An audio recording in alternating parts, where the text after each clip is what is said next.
ensino superior completo. Cada vez mais brasileiros adquirem este nível de escolaridade em todas as regiões do país.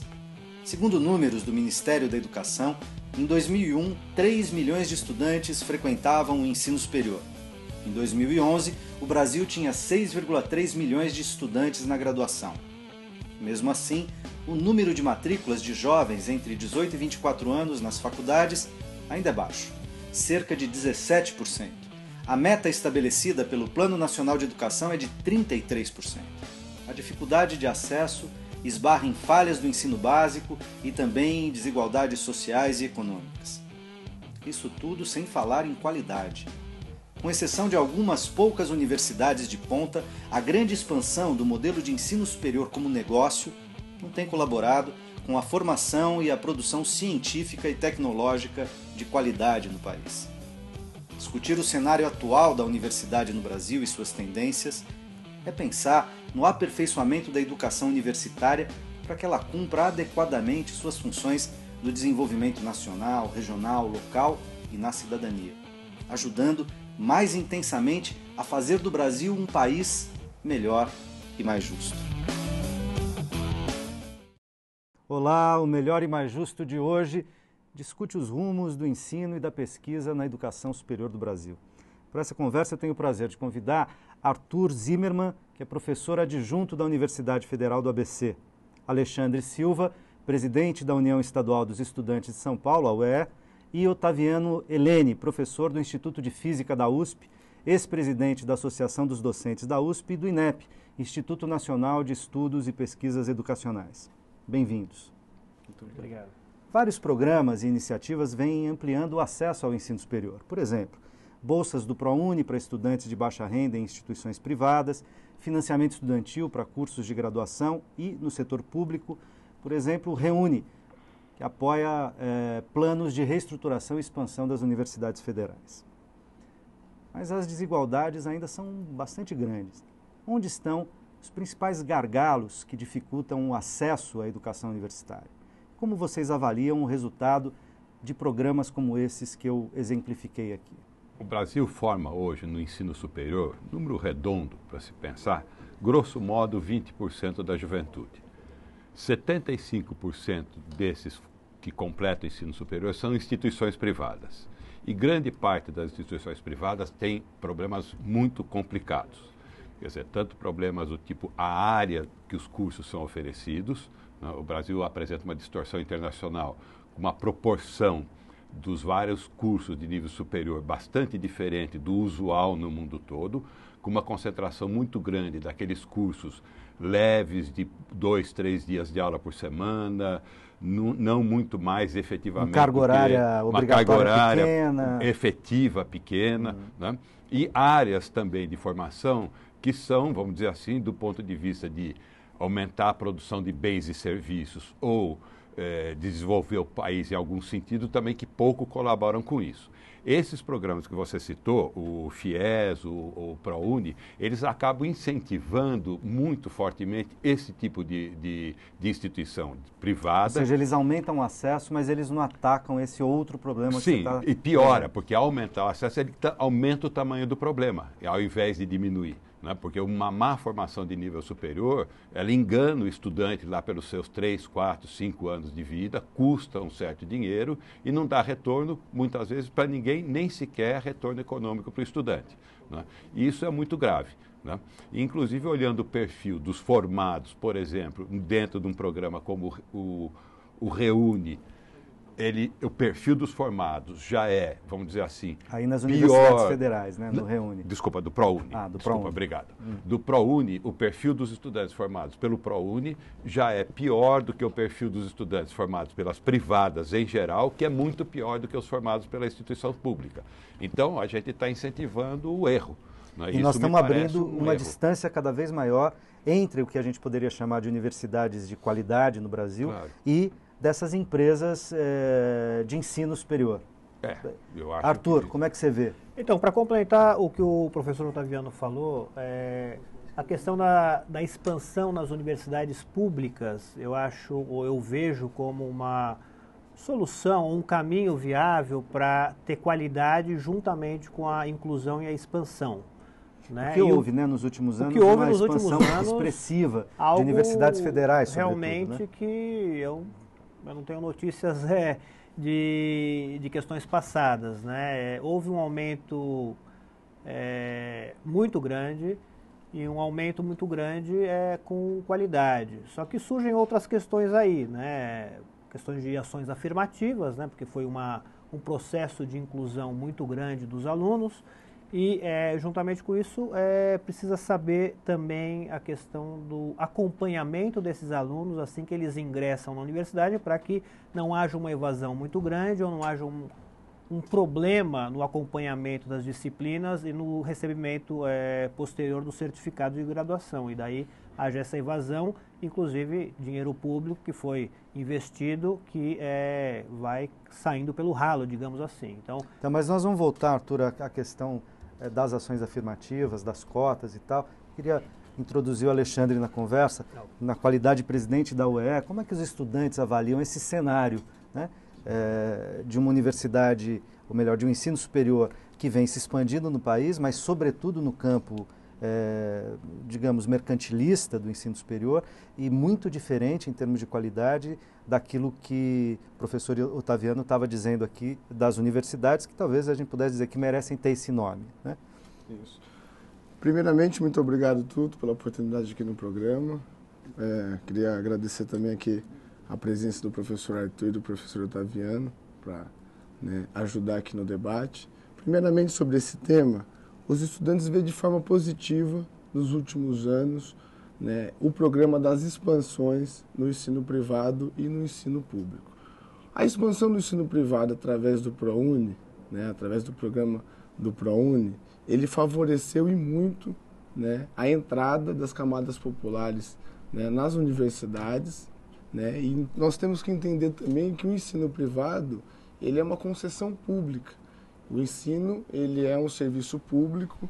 E, neste momento, na nossa opinião, o que a gente deve cobrar, né, na pauta, na questão do ensino privado, é que essas instituições cumpram com a sua função social. Se qualifiquem, sejam acompanhadas, avaliadas. Se qualifiquem e que o MEC tenha mais controle social dessas universidades.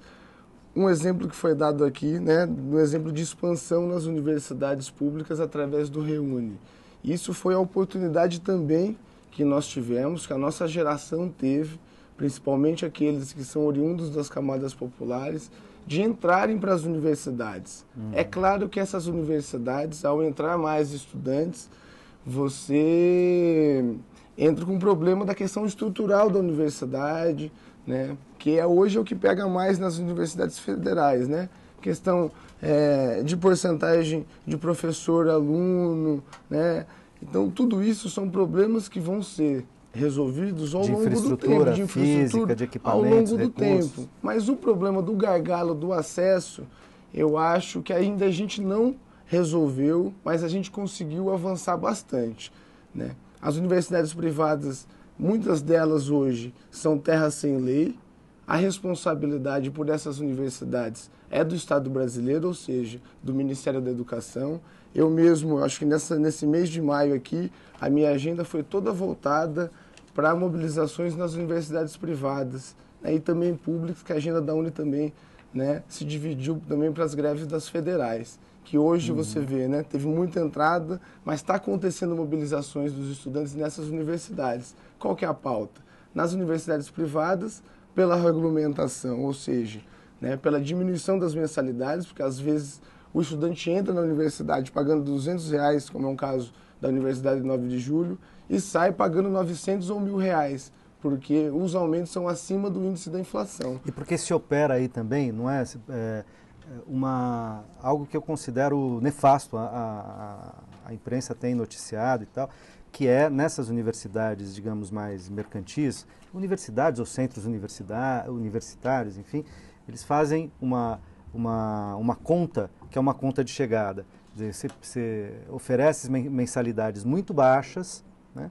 Então, e bota muitos alunos dentro da sala de aula, isso, já contando com uma evasão grande, e eles oferecem uma mensalidade baixa como se fosse um desconto.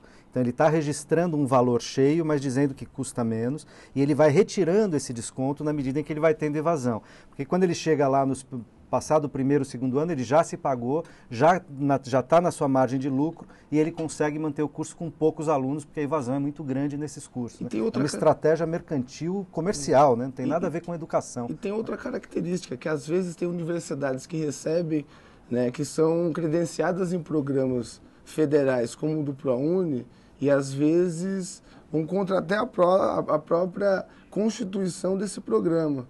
Por exemplo, tem universidades que o aluno entra com 50% de desconto através do ProUni e às vezes ele paga, né, pelo curso, ou às vezes a gente tem que melhorar também o programa do ProUni porque esse estudante ele não consegue se transferir às vezes.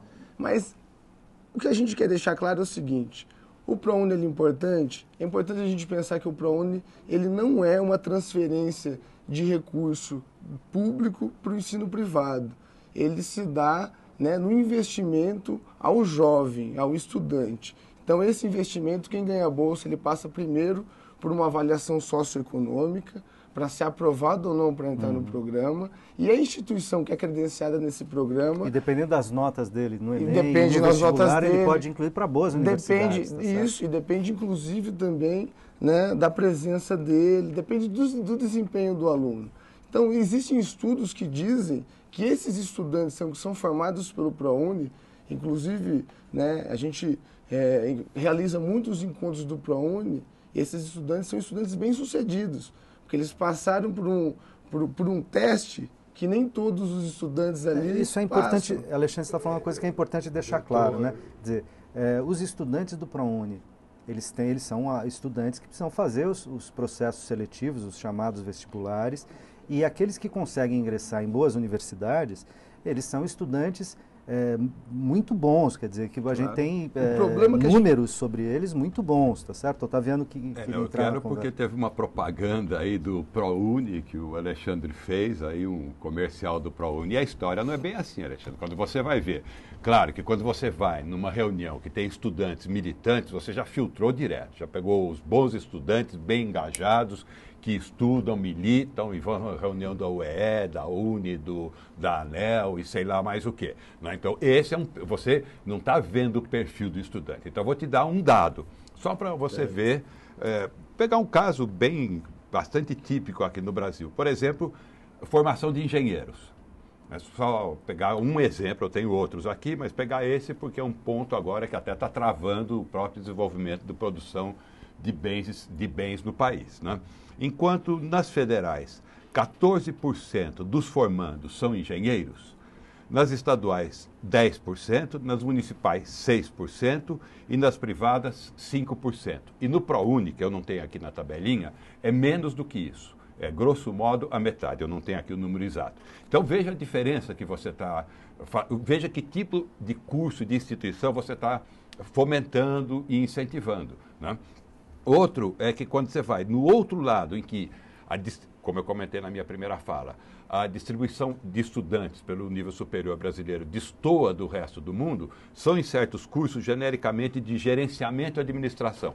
Certamente é importante em qualquer país do mundo você ter gente que administra, etc. Mas no Brasil, o gerenciamento e administração, até alguns deles adjetivados com umas palavras bonitas, administração tecnológica, administração do ITI, administração para fins de mercado, põe sempre um adjetivo, uma coisa bonita para atrair a pessoa, como o cardápio de restaurante, né? Quer dizer, também é assim, ele põe lá arroz, feijão e bife, só que ele escreve arroz, feijão e bife com um nome bonito, né? Dá um nome em inglês para o bife. Sofisticado. O arroz dá um nome, um risoto, não sei, do risoto de feijão, mas arroz, feijão e bife. Então, vem todos enfeitados, e agora veja, voltando agora aos dados. Enquanto é importante a formação de gerentes e administradores em todas as áreas, pública, privada, etc. Mas enquanto nas federais tem 4,5% dos formados são nessa área, quando você vai nas privadas, é 23% o percentual. Que curso é isso? Que país precisa de proporção disso? Que se forma 23% de engenharia. As privadas buscam cursos, inclusive, que são do ponto de vista do seu custo mais barato. Claro, e vendável, e troca, vou insistir aqui, vou trocar. Olha, na parte de gerenciamento, administração e engenharia, nas federais e nas estaduais é um pouco menos, mas mais ou menos essa proporção. Gerenciamento 4, 5%, engenharia 15%. Quando você vai na privada, gerenciamento e administração é 23% e engenharia 5%. Agora, isso não seria... Desculpa, eu quero só completar o raciocínio, porque o ProUni, realmente, você tem razão num aspecto. Ele pega um bom estudante de extrato socioeconômico desfavorecido e, portanto, potencialmente um excelente estudante. Em que lugar você vai pôr um estudante desse? Numa universidade pública séria. Essa que é a questão. Selecione pelo critério ProUni, faça essa avaliação, faça o corte socioeconômico, mas põe ele no lugar certo. Nós estamos perdendo multiplamente, estamos pegando um bom estudante para fazer um curso com baixíssimo retorno para ele, para a sociedade, para a área do conhecimento, etc. Então, desculpa fazer a contra-propaganda. Talvez nós estejamos generalizando a educação privada. Existem algumas, poucas... universidades ou escolas de ensino superior privadas de excelente qualidade. Só que, em geral, não são assim, né? Em geral, nós sabemos que a qualidade deixa a desejar e que, na verdade, quem está criando uma universidade tem interesse no lucro, né? E é algo muito claro e, inclusive, nas próprias propagandas que a gente vê na televisão, no rádio, enfim, chamando estudantes, para quem tem um pouquinho de senso de como funciona o marketing, entende rapidamente para que o objetivo desse tipo de instituição privada. Nós vamos conversar mais sobre isso, mas já no próximo bloco.